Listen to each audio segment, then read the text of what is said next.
How many times was it fired? Bravo, Romeo, India, Alpha, November. And then what? And his reaction was to do what? It's going to be out of Florida. He just grabbed you? Did he hit you though? I mean, Hello and welcome to True Crime Rocket Science, the most authentic voice in true crime. Well, Brian Laundrie's 47-page autopsy report has been released. I've gone through it. One of the classic things that you tend to find in an autopsy report, I'm not quite sure what the official term is for it, but it's a sort of a basic sketch of the human body, the outline of the human body. That is what I was looking for in that 47-page report. From what I can see, it's not there. And typically in these sketches, it'll show where there are wounds, where there are certain injuries. I think when you have a situation like this where you don't have an intact human body, but you actually have just bones, and the bones aren't even connected to one another, you can't really have a sort of scenario of what are you seeing kind of at face value on the surface, superficially, in terms of the autopsy. Does that make sense? So obviously this news has been making news all over the place in all sorts of publications.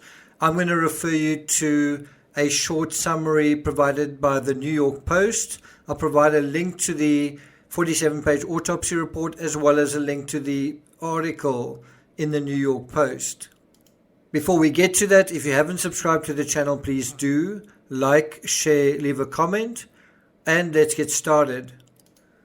So according to the autopsy report, a single bullet, and I think he had 3 bullets with him if I'm not mistaken, and we'll get to the type of weapon he had with him, but apparently a single bullet entered Brian's brain at the left temple and exited through the right, traveling slightly upward, and that's according to the full autopsy and forensic report. In other words, this is consistent with placing a gun held in the left hand plumb to the left temple, which is the classic way most suicides by gunshot wound are inflicted. Now, the next part was something of a surprise, given we were told only a partial skeleton was recovered. And I must say, when you go through this 47-page autopsy report, it just sort of goes on and on and on and on, all the bones from various parts of the sort of superstructure of the skeleton that were recovered. And so, according to the article, quote, authorities recovered the vast majority of Brian's skeleton, aside from a few small bones from his teeth and his face. And all of these bones were apparently scattered in plain sight.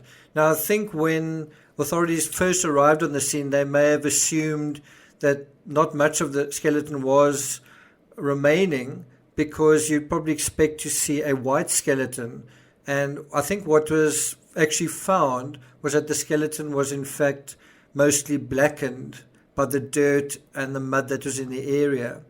The autopsy report goes on to describe signs of gnawing and chewing, and this is described as from post-mortem scavenging or carnivore activity, and this included portions of the arms and legs, according to the autopsy report. And the report went on to actually identify the type of animals that were actually devouring this particular, this carcass, basically. And they said it's consistent with carnivores and or omnivores, including canines such as feral dogs and coyotes, along with smaller animals like rodents and raccoons. And I think it's quite interesting that almost all the animals we speculated about, feral pigs, alligators and vultures, I'm not saying that they weren't, that they weren't part of the scavenging frenzy, but they aren't actually highlighted specifically by the autopsy report. So it does seem it was mostly dogs and coyotes that devoured the carcass. One of the questions that we've had all along was how the suicide note was preserved, and I think that has been solved now. And at the same time, we know that Brian clearly wanted the note to be recovered and read. If I understand correctly, the suicide note is sort of half a page long. So clearly he didn't just say something short, but I must say I would have actually expected it to be a couple of pages long in his notebook. Now apparently it was half a page long. Going back to the article, Brian Laundrie's toxicology report also showed no sign of drug use. And then they found the handgun, which was on the ground, and they found a metal ring, a white metal ring, which I guess could be his engagement ring. I'm not sure if that was it.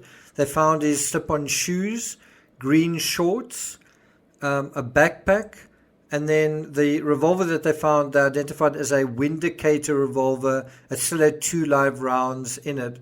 And then they also found the 1 used round of ammunition. It's pretty complete, eh? I think it kind of rubbishes this whole notion that Brian is out there somewhere. You know, just because there was not information given out when a lot of people wanted it, they then jumped to the conclusion, oh, Brian is still out there.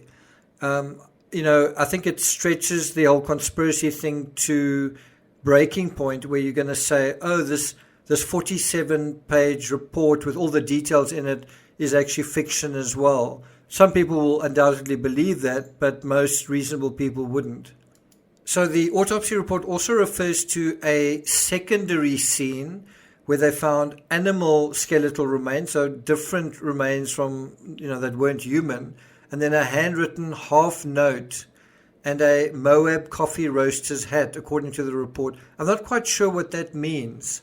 I don't know whether the handwritten half note was written by Brian Laundrie and if that was the suicide note, unless I missed something. It also goes on to say authorities also located a dry bag with Laundrie's journal and a wooden box with a small notebook and a picture of himself.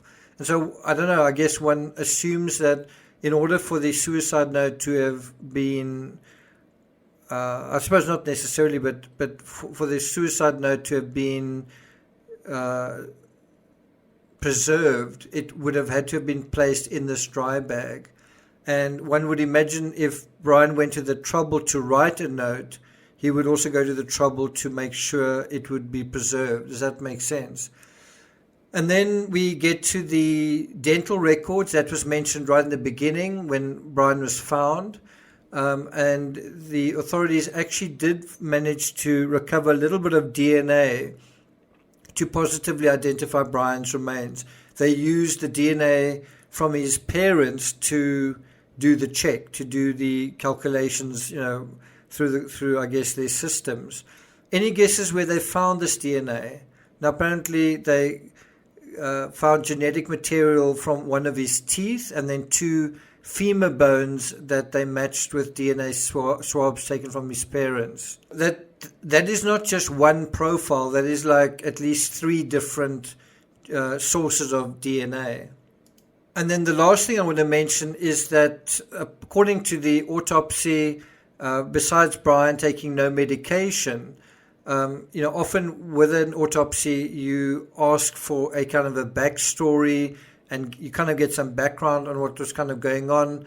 And when the authorities asked his parents about their son's social history, Mr. and Mrs. Laundrie didn't want to provide that information. You'd think that would be harmless to talk about, Brian's social standing. Perhaps they're embarrassed to reveal what one can only imagine was a relatively poor, a relatively inferior social standing, and one that emerged more and more. This poverty, this insufficiency became clear more and more as they ventured further and deeper into the desert of the real as part of their van life journey. So I'm not going to take it further than that. I am obviously going to continue with the deep dives in terms of the Moab incident. I haven't done them for a while because of the furore over Alec Baldwin, but I will be going back to those probably over the next week or so. So look out for that.